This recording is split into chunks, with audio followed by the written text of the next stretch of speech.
All right, everybody, if you hear that really cool intro music, you know it's time for another episode of the 360 podcast series. My name is Ed Masterson. I am the host of these episodes. I'm really glad that you're tuning in to take a look. I've got a great guest today who I'll introduce in just a minute.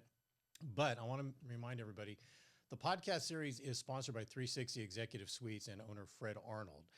We're coming to you from the podcast studio at what I call the mothership for 360 Executive Suites here in Santa Clarita, which is over on the Old Road, formerly big headquarters for Remax of Valencia for a lot of years. So many of you will know exactly where that's at.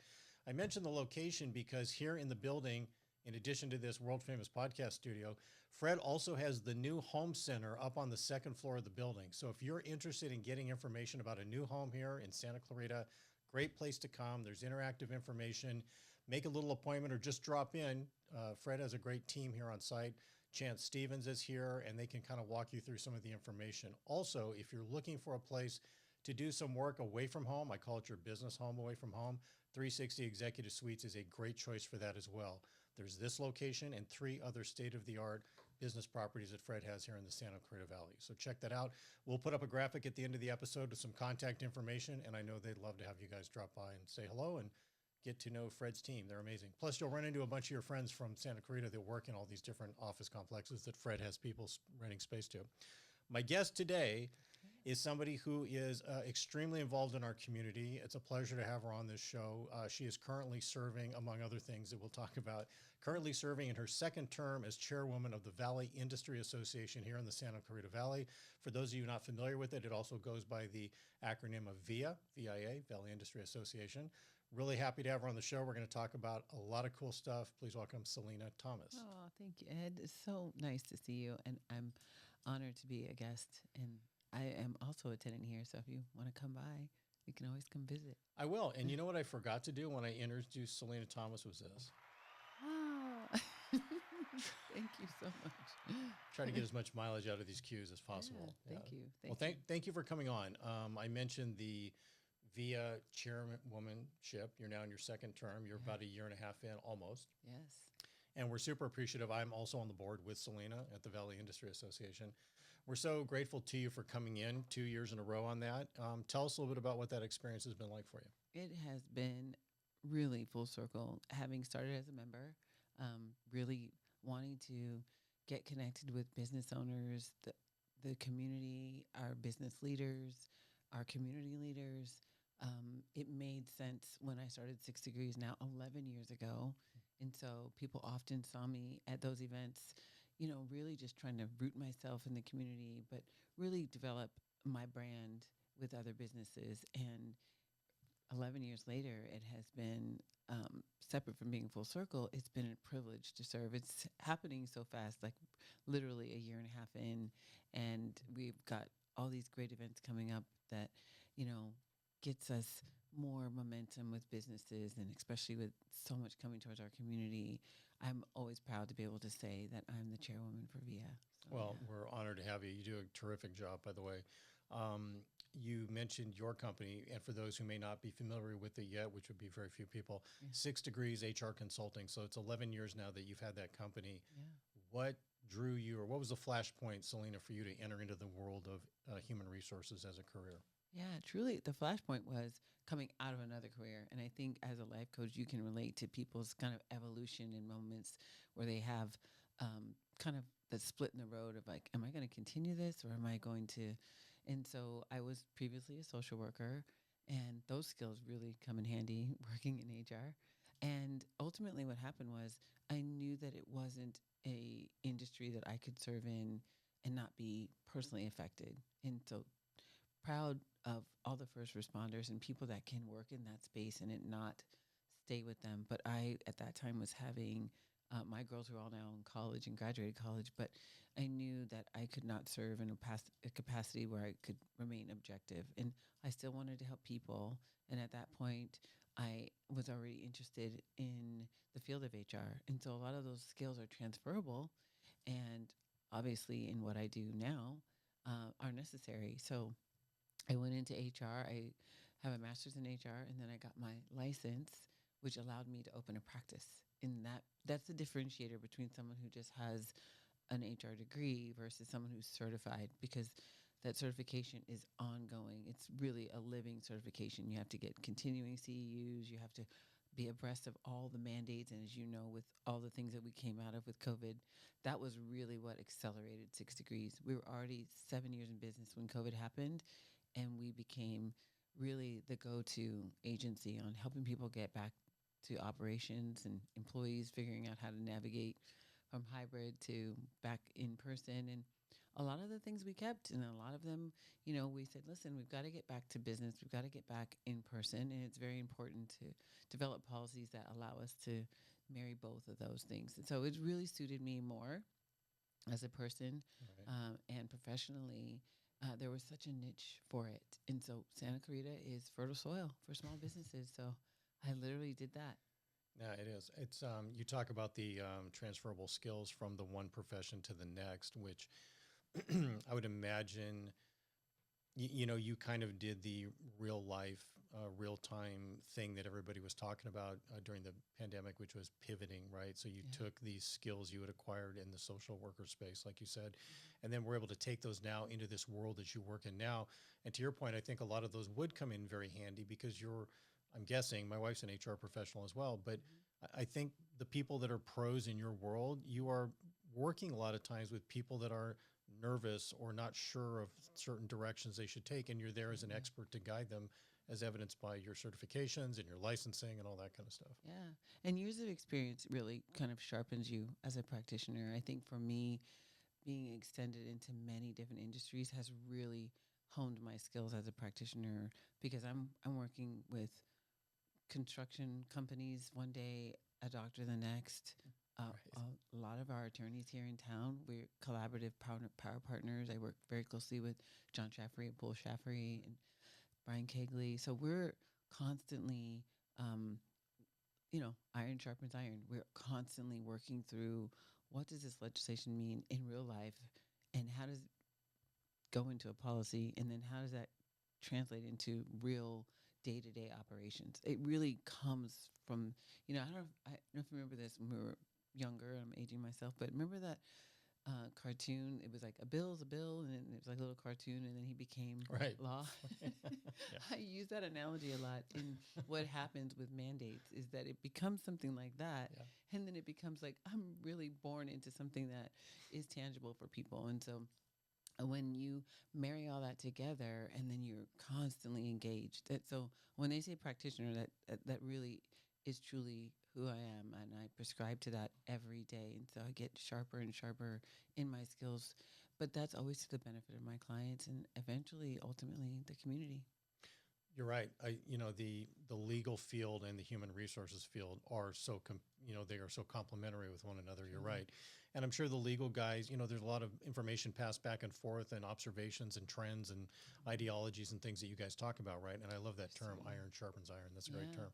Yeah. Is that something that, and I know, just so the audience knows too, not only do you have clients here locally, regionally, across the country, you have international I clients as well. do. Tell us a little bit about that recent experience you had working with one of your international clients. Yes, I was so fortunate. I've had this client now for almost the full length of the company, which is about 10 years. And they are a wine client. They are based out of Van Nuys, but their vineyards are in Bordeaux, France. So we've got to take a trip every 10 months or so, the girls and I. And so what grew from that was the opportunity to experience the Olympics with my daughters this past year in Paris 2024. It was such a full circle moment. I use that term a lot, but it really is. I'm really present about things like that. And to be able to experience it from a company that I started in a Starbucks in Santa Clarita, I was so proud when I would meet people. And of course, at this international event, you're meeting Americans. They see each other, yeah, and so they're like, "Where are you from?" I'm like, "Santa Clarita, California." I always spoke about our hometown as a family, as three daughters and me. We were there experiencing the world because of what we started here, Right. and I really didn't process how impactful that was to them until they came back, went to school, and then Mia studied abroad last year. She went to Spain. Morgan, who's at Gonzaga freshman, is looking into study abroad for her remainder of her experience. And so you never know that impact, but it really was impactful. That's amazing. So it must have been very cool to be there for like a completely legitimate business reason, Yes, right, for one of your clients, and also absolutely. get to go to the Olympics. How cool Yeah. is that? And really share that experience with my daughters. Right. It was a really moment where we took the train from London to Paris right ahead of opening ceremonies. And my daughter reminded me that she was legal to drink in Europe because it's 18 there. And so to have, Sure. drink with my daughters, which is, I'm not a drinker, but I was like, well, let's just toast to this moment. So That is that was very great. that is very cool. Yeah. On the human resources side of things, because I know we have a lot of stuff to talk about Sure. that's fun and really cool, but Yeah. also just back to that for a minute. Yeah. What is the thing, Selena, that as a pro in the field of human resources, you think the majority of business owners and employees in businesses and just the general public in general, what are some of the misconceptions they have about the human resources discipline out there in the world? What are some things you've come across over the years where Mhm. people are completely off base on what they think the HR function does or can do or helps with? The biggest one, and I'm so glad you asked that question, is the misconception that I'm at the service of the employer only. Right. And they find out often as a neutral third party, which is why most people engage me, which is the smart thing to do in business, right? Because you have in this environment it a lot of family-owned businesses, and you really want to remove the idea that there is nepotism, favoritism, and bias, and so engaging me eliminates that. And so having employees sift through who you're here for, because it's typically Right. that Right. impression when I'm introduced to them. And so I have really finessed an ability to how to introduce HR to the employees that have worked for a company for 15 years and like, we never had HR before and now we have you. And so really them learning that as a neutral third party, Yeah. that I'm at their service, Sure. and educating the employers that that's the same thing too, that for them I'm not a hired gun. And so that goes back to a lot of headlines, but this movie that people know, like George Clooney, he traveled all over the world and Yeah. had to terminate people. Up in People the are air. like, are you that person? I'm like, no, I'm not up in the air. But I think that misconception gets dispelled with time and real engagement. And so I'm really hands-on practitioner. I'm not one that's big on kind of cookie cutter templates. I'm really engaged. And so that kind of falls away when people get to know me and my ethics as a practitioner. Yeah, I think that's the key right there, right? People get to know you and how you operate. And again, not to drag my wife into this conversation again, Sure. but her years working at Warner Brothers and the CW network and places before that, exactly what you said. She, because in bigger companies like that, where you're an on staff person there all the time, the misconception I think was until they got to know her and until Absolutely. the bosses had their feet held to the fire by her also and said, these Absolutely. things are not right that we were doing. You need to Absolutely. fix these, because when she first got in there was all kinds of stuff that was going on Sure. that wasn't right. Yeah. And to protect the company from legal action. Exposure Yeah, is, exposure. a big element of what I'm helping them navigate and their own exposure. Oftentimes I say this, and typically they're coming into the idea of outsourced HR because something happened and they have come to a place where their company is needing an additional support. So oftentimes I work with companies that have internal HR Right. and I'm ancillary to them, Right. and it gives another layer. And so I love that. That's great. Is there anything, without being specific, are there Sure. any situations you've encountered over the years where they were just really challenging and kind of didn't fit? Like, in other words, when all the normal things were applied to them, they still had like a tenacity to them that were tough to solve and manage for somebody? Sure. It's typically when it's family owned and related, and we have to make tough decisions about a son in law or a daughter in law or the matriarch or patriarch, right? There's a time where families have to determine what succession looks like. And so these are all things that I help navigate. And so the human part's first in HR for me.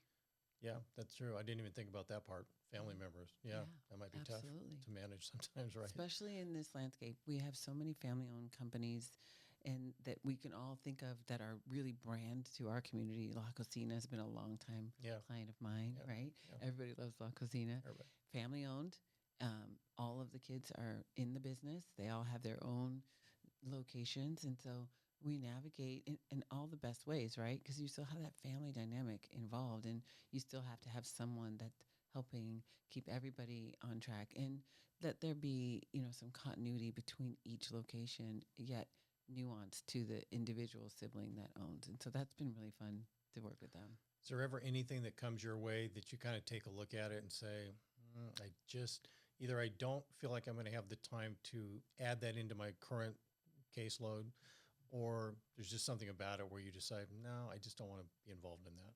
Yeah, and that happens often, just in extending yourself, with the various boards that we work on and different community events, and different entities want us to engage because we have put in a lot of groundwork to who we are as a company, who we are as individuals, and I always find another way to support if it's something that if I really can't. You and I had this experience yesterday. We just have to find a balance to extend ourselves to the things that we've committed to, and if it's something that I can't really do and be impactful, I always say this: is there another way I can support? So, certain things I will certainly provide, sponsorship, and that's a way Right. to do it alternatively to my time. So Right. you still find a way to connect. I just did a sponsor taste of the town, as a company. We had a table, and it was a great event, and I could still say I sponsored it. But that's a lot of heavy lifting that what they pull off for that event Yeah, it really every is. year. No, Yeah. it's amazing. I know it's fun just to go there and enjoy it and then leave, Yeah, right? and I saw Whatever. you at the distance, but yeah, Yeah. we got that's one of the events that we didn't have to come in and like Right. our Yeah. sleeves are rolled up. But yeah, you have to find a way and another way. But I believe in that organization. When the Saugus tragedy happened, the reason why my daughter went back to school was because of the counseling and the wellness programs that they had. And so it all connects back to us. That's why 6 Degrees is such Mhm. an important name to me, Yeah. not just my company, but it really is how we all connect. No, you're right. It really is. Is there some people still today who think in their mind they have sort of a little barometer of, well, I probably don't need human resources function in my company till I get to a certain number of employees? Is that a common thing you need to work on with people sometimes? That, and I've had no issues. And those are it's just a matter of time, Yeah. right? Yeah. It's not necessarily the numbers that people correlate the need. It's about, I've never had any incidents, and everyone here loves each other. We're a family company, and those are the ones that Sure. I've had calls back from, like, and truly, I hate that this is a real thing, but it's been in my experience when that happens, it's like a deluge. Things that they've never experienced, suddenly they're experiencing. Yeah. And so people come to me out of cautionary tales from their, we're all network. And so they're hearing things and they're like, okay, I need to call you because I want to get ahead of that. Or I've heard too much about this particular mandate being impactful and I need some support. And so why don't we do everything? And so, we get that often. Yeah, I know that phrase is like a jinx, right? Once you utter it, it's sort of like, and the truth is, we've never had any issues until you do, Until you do. and you never know when that till you do is coming up, right? And things are good until they're not, Yeah, right? COVID was that for all of right. us. No, you're right, Selena. Is there anything before we go on to some other stuff that you're Yeah. big time involved in? Is there any other stuff in the world of human resources that I'm not thinking of to ask you about that you think is really important for people to hear during this Yeah. conversation?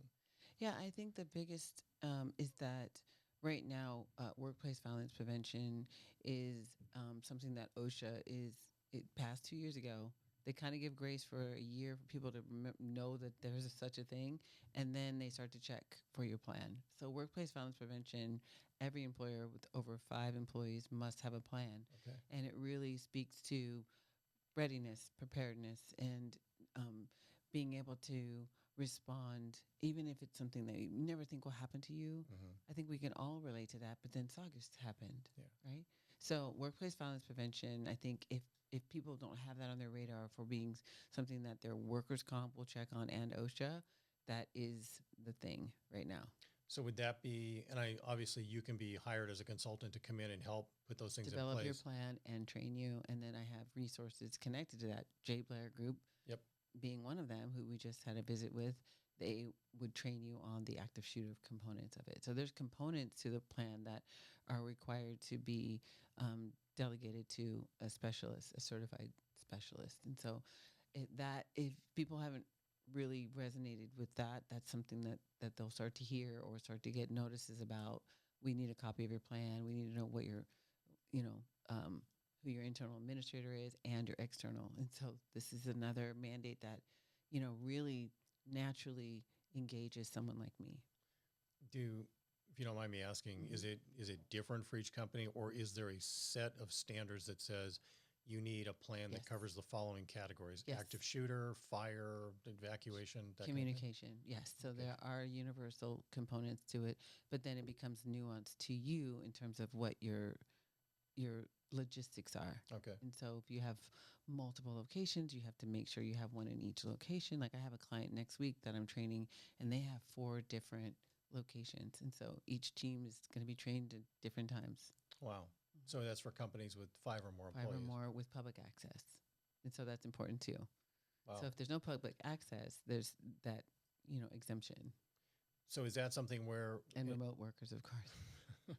Yeah. maybe I missed this a second ago? Is that something where down the road, or maybe not even down the road right now, insurance companies are going to start asking to see that as well, depending Yes. on the size of your They're going to company? ask you for a copy of your workplace violence prevention plan.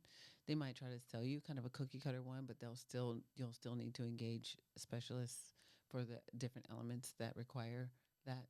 And so, yeah, you're going to get that from OSHA, which is the safety Mhm. entity, Yeah. and then you'll get it from your workers' comp. Wow. It never ends. It never ends. But thanks for asking. It's good for business. Yes, No. absolutely. No, you're such a pro, and you're very kind, and your personality lends itself well to comforting people. I think that's the other thing.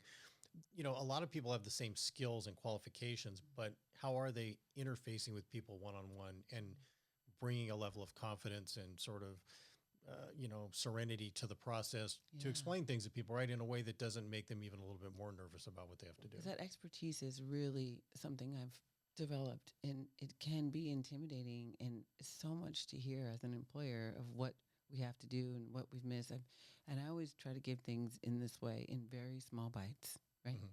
Because if you give it, you try to say, "There's a big elephant. Here you go. You Yeah. got to carve it up and eat it." It's like really something that keeps people up, and they'll often go the other direction versus, okay, let's just take it in one, and I'll assess in the beginning like where the biggest exposures are, and then we work our way back. Or if there's a prevalent issue that they're navigating that they need my help with, we start there. So it's really customized. Yeah. Oh, you do a great job. You're amazing. You're just a good presence in the community in the way you're involved in so many things, which is a not so subtle transition to some other Sure. things. Um, okay? In addition to you and I being on the board at the Valley Industry Association, we are also on the board for the Wish Education Foundation. I know you want to talk about a huge event that's coming to Southern California in not as long as we think it is before it gets here. And then you're also involved with Sir Optimus International of Greater Santa Clarita Valley, and I'm sure I'm leaving off 10 other things that you're doing all the time, right? So where do you want to go with our next piece of the conversation?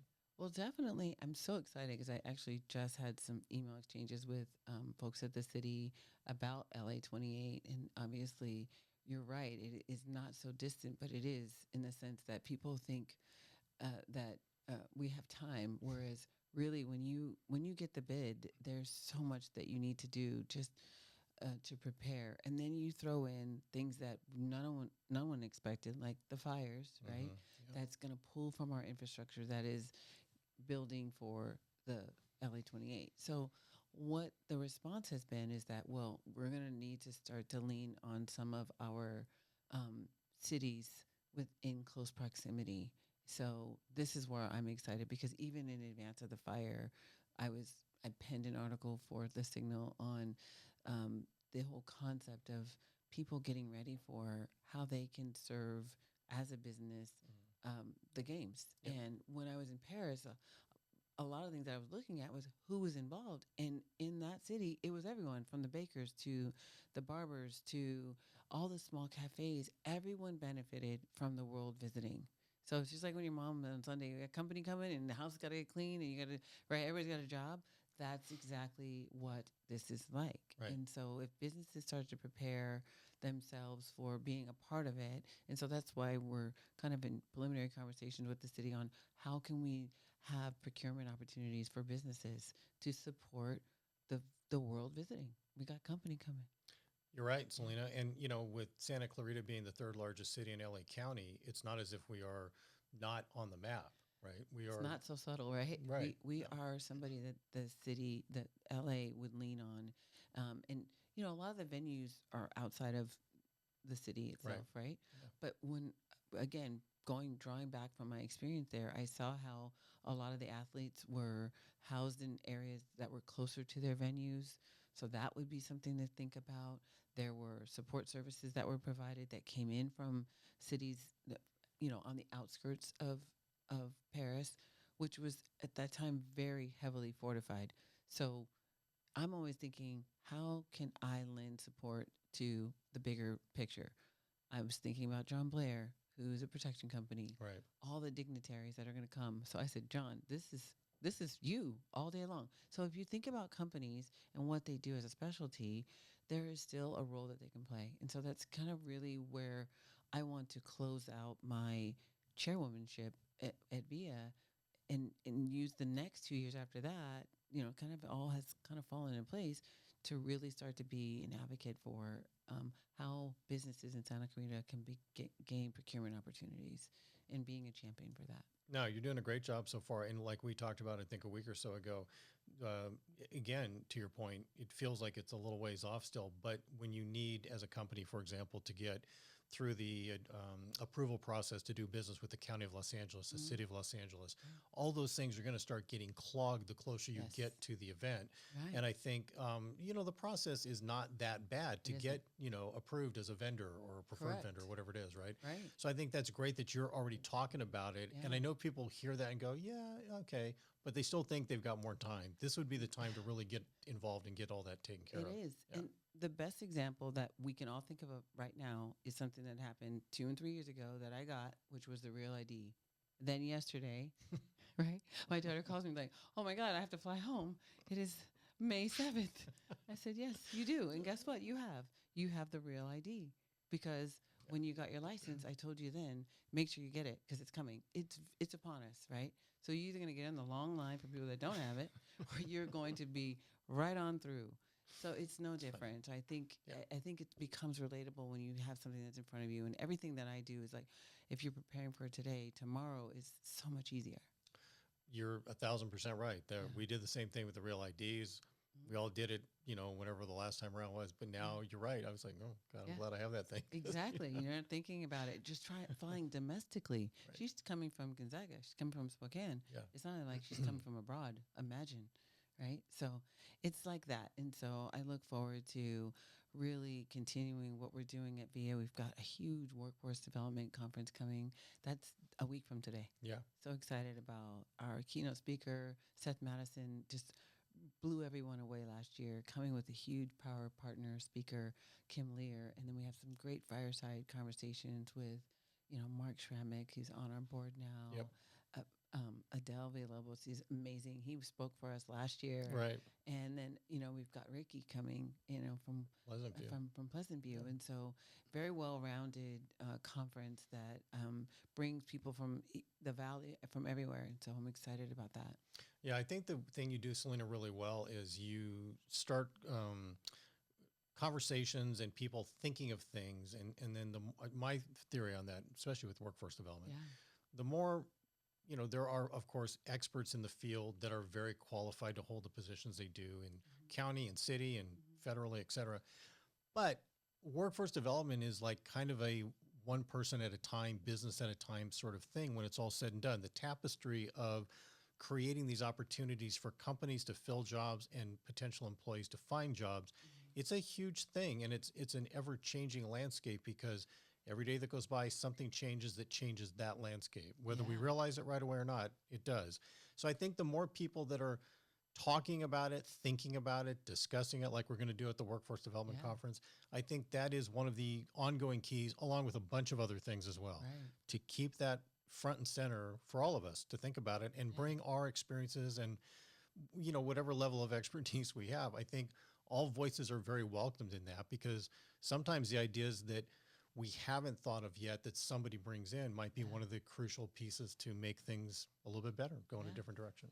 So, Truly, I mean, and that's perspective. And one of the things that I see a lot in my travels is the multi generations that are working within one location, and that's just what it is, right? right, right. And so that changes everything, Hmm. and certainly perspective. And Seth touched on it so eloquently. It's for people to really begin to think of their workforce in that way, in the different generations and how they communicate and what appeals to them and how they feel about work. And so I think he's going to expand more on that, but that is ever present in my daily work, Sure. is bringing the different generations together, not just experience, education and such. It is that generational divide that happens, and it creates and affects the culture I one way agree. or the other. No, you're right. And I Hmm. think the more that we can sort of somehow sand down, or eventually water down or get rid of these tendencies that people like to focus on, about this generation does this and this Right. generation does that, the more we can kind of Yeah. sand that down and let people just appreciate each other for who they are and what they do, And what without they bring. putting like Yeah. binders on their generational existence, You're exactly right. I mean, and almost to your point, like we really don't need to state the obvious, because when I walk in a room, I know that there's a difference in the generation, Right. just Right. right. Yeah. And so, kind of highlighting that almost like this light isn't necessary, but highlighting what they bring naturally is what people have lacked in their approach to bringing the generations together. And so that's some of the things I do in my practice when I'm working with people, as I mentioned, as an ancillary support to some of their operations managers, is how do they connect people and, dispelling some of these generational divisions that they Right. have. And what do you probably have more in common than you realize. And bringing those to the front and letting that drive you is important. I think that's always true, right? There's more that binds us together as human beings in society than there are things trying to separate us, right? Absolutely. If you're willing to just look at it that way. And no one focuses on that. They No. only focus on the others. And Yeah. so it's just really being an outside looking in. It does allow you to have people pay attention, and it's an advantage that you have just because you're from the outside. Right. And so I use and lean into that advantage to capture them. But really, they're the ones doing the heavy lifting. They're the ones doing the work. I've really not given them anything that wasn't available to them. Right. It's just an outside perspective. And a lot of people appreciate that. And that's why I've been so fortunate in what I do. So, what about your involvement with, just because I would just love to hear Yeah. why people get involved with groups. Yeah. So, Optimus International of Greater Santa Cruz Valley, the Wish Education Foundation, like what drew you into those organizations? Definitely. And thank you for asking. Wish education, near and dear to my heart, not just because all three of my girls went through the school system here. Um, True story. My father was a superintendent of schools. And when I first was looking to move and life happened, I was divorcing in Bakersfield. And my father said, before you find where you are going to move, let me look at the school districts, and then I'll let you know. So, Dr. Thomas is always the call when it comes to things like that. And he called me back and he said, listen, I found Santa Clarita. Have you ever heard of Santa Clarita? I'm like, yeah. He goes, Magic Mountain. I'm like, yes, of course. And he's like, that's where you're going to go. You're going to root those girls. And if you root them in a place where there's good education, the rest will take care of itself. Fast forward, that was so prophetic. Me as at University of Portland, Morgan's at Gonzaga, Madison's already graduated into the world. Like, I'm keeping up with them. Right.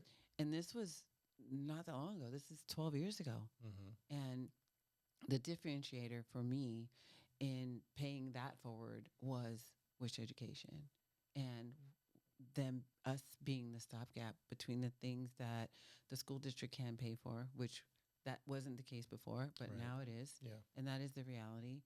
And that is really why. In the board, I believe in everyone on that board. I believe in what they're doing. And that's always important. That's got to be first. You have to believe in their mission. So I believed in their mission. I was rooted in the mission, given that the results that my girls had and the prophetic words of Dr. Thomas was like, the education thing is going to make the difference. And that's the point. And so that's what Wish is. And their core values are very close to, being immersed with an educator, all of my life. So your dad, when you say a doctor, was he? He was a doctor of education. Doctor He of was education. principal first and then retired superintendent. Wow. Yeah. Up in the Bakersfield area. No, he was started in Arizona and ended his career actually abroad. He was bringing education to communities that had no infrastructure. So he lived in Guatemala when he passed away. Oh, wow. Selina, that's great.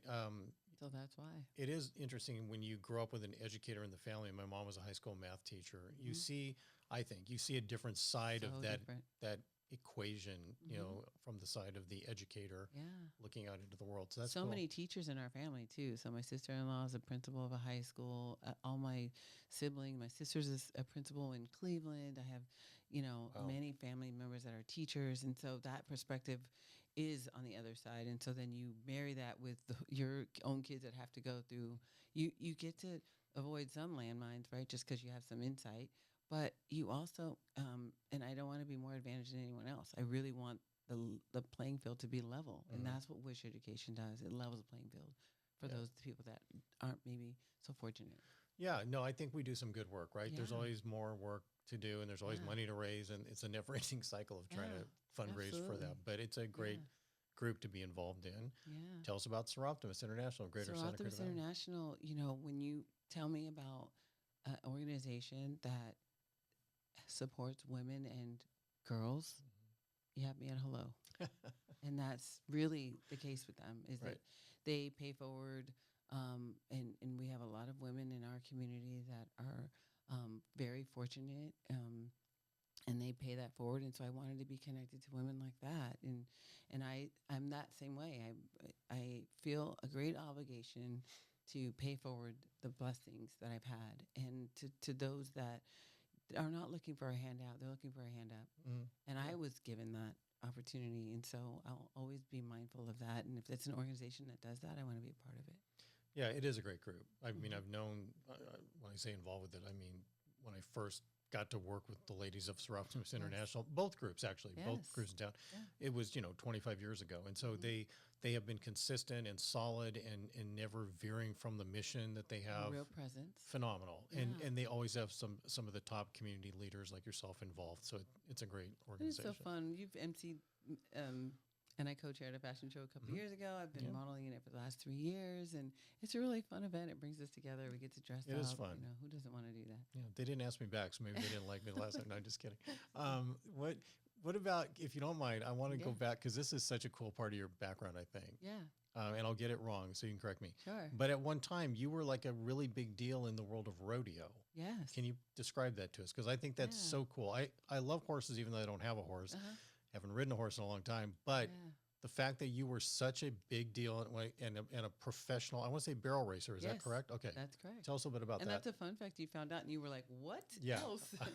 So I grew up went to Chino High School, Right. and in Chino, you had a horse instead of a bike. You just got on your horse bareback. You went to 7-Eleven with your flip flops on, got a Slurpee, and that was your bike, and that was normal to us. And so I started to do what's called play dates. You just took your horse and you learned different elements of rodeo. And I really got hooked on barrel racing. Who was teaching you guys? Just the parents of So other there were students? people that were pros that would Okay. come and practice, and so Okay. they would teach us at the same time while they're practicing. And you fall and you get up and you're like, okay, you learn a lot, and so that's what happened. I started to get really, really good, and so there was a particular show that was rooted in African American history, and it was the Bill Pickett Rodeo, and I became completely obsessed with the history of cowboy. Was that here in California, that That rodeo? was here in California. Okay. I mean, they came from Oklahoma, but they toured the nation. Okay. And so when they came to where I boarded at the time, which was in Burbank, California, I met all these black cowboys that taught me not just the barrel aspect, but the history of Right. black cowboys. And they are a historical rodeo that toured the country from Oakland to Oklahoma, where they're rooted, and then other locations. And so they were like, well, you can qualify and you can be one of, on the tour. And so that's what happened in college. I started to tour with them and I got really good. And then I got invited to Vegas. And so, it was really organic how it happened, Sure. but it really started with, bareback riding in Chino, and then after a while you got to get off, right? But then I taught my daughter how to ride, and she rode in her first rodeo at 5, Madison. I know. I saw a photo. You showed me a photo one Yeah. time. So again, Yeah. I love this whole Yeah. background because, Yeah. we all know you the way we know you. But Yeah. then when I see you in there one day, you're all rigged up in the cool rodeo gear. I'm Yeah. like, what the hell? And these Yes. pictures was great. Yeah. So when you I started don't out, mind getting dirty. when you first started talking about the Chino thing, riding your Yeah. horse to the 7-Eleven, were you guys like, how old were you when you first got I was a in horse? high school. Okay, So I so was you're in high like, junior in high school all through my senior year, and then I did it all through college. So that when you were on tour with the rodeo group, would they do it like between certain months Yeah, it of was the year? summertime tour only. Okay, And so gotcha. that was like how I paid for my books in college and tuition. And at first my dad was like, get it, bro, don't get off that horse. And then I started paying my own college. He's like, you're going to ride again, aren't you? Of course I am. Typical So dad. people right? got to know me That's funny. from the rodeo. So it's funny because in that space, people can't imagine me, dressed up, polished, and working because they're used to see me like with ropers and a cowboy hat on, which is ironic because tomorrow I'm going to Cowboy Carter with my daughter Morgan, and so I Are get you to guys pull out. going to that concert? We're going Oh, that's so tomorrow fun. night, and she comes home from Gonzaga tomorrow night, That's cool. and she lands, and we go straight to the concert. But I get to pull out my old gear, and she's like, "Mom, pack some of your hats for me," and I'm ready. So I've given my clothes, a lot of my competition clothes, to my daughter Madison, who rides as well. That is so cool. Yeah. So when you were on that tour, was it every weekend you were sort of in a different Yeah, town? there was like 7 weekends that you Okay. toured. And Okay. so you start in Oakland and then you end up in Oklahoma. And then along the way, that's in Bakersfield. I had family there. And so that's where I was married and had my in-laws. And so some locations you get the hometown crowd is Yeah, yours. And right. and then I had a lot of friends from Burbank where I used to board. So when I did Bakersfield and Burbank, I always had a nice little section that was like Selena. So yeah, it was nice. That is so cool. I wouldn't do it now because listen, That was you my fall next- now, it's pins and surgery, and I don't have time. But you would still be comfortable on a horse right now. Oh, absolutely. Sure. Yeah, That I never just goes wouldn't be away, right? comfortable going 60 miles an hour around barrels. I don't blame you. It looks again, my only recent viewing of stuff like that Yeah. in small doses has been on shows like Yellowstone, Right. where they show them kind of training these horses Right out of and, the chute. and the thing that always shocks me when I see it done is that maneuver where they get them going real fast and then they skid to a stop, right? I always think, And that's the back heel. How- Yeah. how is that not like really Yeah. tricky So, to where momentum could take you, but you have to learn how to sit in the seat and lean back first. There is like a whole, it's kind of like putting brakes on Right. on them. yeah. So you're like literally tugging into their gut, and then they're using so they know by cue, but you also have to be prepared well in advance before you give that cue, or you're right over their head. And you talked to me about some horses have kind of a mind of their own, right? Absolutely. And they Yeah. are sort of like, Yeah, I had a friend that had an Arab that was really stubborn, and that was my first break. I broke my collarbone. got thrown off. He sent me right over his head, and he knew what to do. He was like, okay, I'll teach you something. And so they do, and I'm really mindful of their history and what is their quirks. I had a horse that would not go past, if it was a stop sign, how the white is on the ground. Yeah. He would dance around like nothing else. You could shoot a cannon off his back, but when he saw that white paint, Really? something, it triggered him. So I would always be really aware when I knew a stop sign was coming, because we have to kind of get to the trail through the streets in Altadena. Right. And so that really affected me when I saw what happened, because the stables that I was boarding at the time, they were gone. And there was a stop sign before you get to the trails. And I remember my horse would like literally jump over it, so I always had to prepare myself because he didn't like the paint. That's so interesting. Yeah. So you never know. Does Chino, where you were growing up at, is Yeah. there still a huge horse community out there? There was a lot of development since I've left. At that time when I lived there, and I graduated in '88, so I'm aging myself, everybody. There was still a lot of dairy families there, which have now since moved, ironically, to Bakersfield, where I ended up. And so there were more horse properties zoned, but then a lot of development eliminated that. So you go further out, like on Pipeline and way down Riverside Drive, there's still some sprinkled, but not as much as when I lived there. So It I went was to like your backyard. Yeah, I went to Cal State Fullerton. Chino's not far from No, Cal State Fullerton. just take the 57 all the way down. Yeah, right it was kind of a 20 minutes. cool area. There used to be Yeah. a gun range out there we'd go to sometimes. Yeah. Shoot A lot out of there. my classmates went to Fullerton, actually. Yeah, the horse thing is amazing, and I love the Yeah. fact that you have that also in your background of cool things, your Yeah. repertoire of cool background things that you do. Yeah.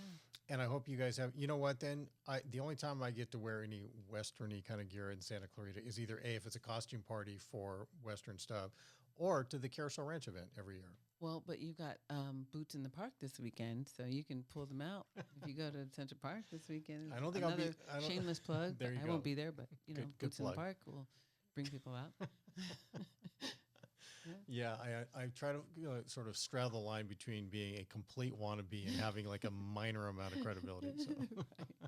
Exactly, but it does surprise people, and so I'm glad you Oh, yeah. asked that question. No, I love it. It's so cool. Yeah. We should do maybe a VIA event where you are the featured speaker on your Yeah. background in horse stuff. That'd be Yeah, fun, it right? was a fun fact that surprised most people, but yeah. I love it. Yeah. Selena, did we miss anything that we should have Let me talked see, about I today? have some notes. I got it Yeah. all. We have the Olympics. We talked about 6 degrees. We talked about, VIA Workforce Conference. I'm so excited. If we had our final day is today to buy Yep. your tickets. And so I wanted another shameless plug. Please buy your tickets. Yeah, this thing might be on after after the deadline's passed, got but it. yes, we're going to send out a couple more blasts on social. And you're so good about that. Let me mention that as well. I was talking to somebody yesterday, and we were saying how you are in my opinion, the undisputed queen of social media consistency. You are so good, and your messages are always very uplifting, and they're great. I'm always like, oh my God, I can't believe that you're so consistent. Every day you put something good out there. Every day. And that I want to tell you how that was birthed. And thank you so much. It is part of the brand now, but it was birthed out of COVID. And when we were all trying to figure out what was going to happen, and we were socially distancing and we couldn't work together. And 6 Degrees had been in business 6 years already. And it was a way to connect to my clients. It was, here's what's happening with the PPP. Here's what's happening with unemployment. And then it evolved into, here's what happens if you're an essential worker. And so my clients, and unbeknownst to me, like, people began to depend on the messaging, Yeah. including the bloopers, because that's not what I do. So I would put those out. I had a couple clients like, could you just post the bloopers because today was a bad day? And That's very we fun. love the bloopers. And so that's really how it happened. And now if I don't post, it's like, hey, are you okay? I get a text message like, are you all right? What's happening? I'm like, yeah, I'm okay. I'm in Mexico right now. Like, oh, okay, as long as you're all right. But it is so nice that people notice that, and I appreciate that, because really what you see is what you get. Like, if I make a blooper, I'll try again. It's because I'll keep trying. And this is like not my jam. I leave it to the pros. And so I'm always grateful that people, they resonate in a way.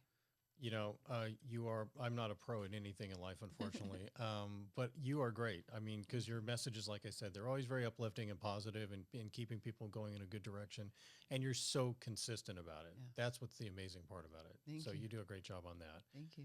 So And I'll do a promo on this, so get I ready. know you will. And you know me, I don't like to be on camera. So Yeah. hopefully you leave me out of that. But thank you, Selena. Yes, Will of you come course. back Thank you. again? Absolutely. I can't wait to come back after I've finished up with VIA. We talk about CTS and how that went. And I'm really grateful that the organization has embraced me in the way that you guys have. And it's always so nice to, be able to share with people when I'm not in this community what VIA has done for me. So thank you. You know what? We're lucky to have you. I Thank you. say that every time your name comes up. We're super lucky to have you. Thank you for all that you do for the organization, not just for VIA, the entire Santa Clarita Valley and this community. And you're so involved.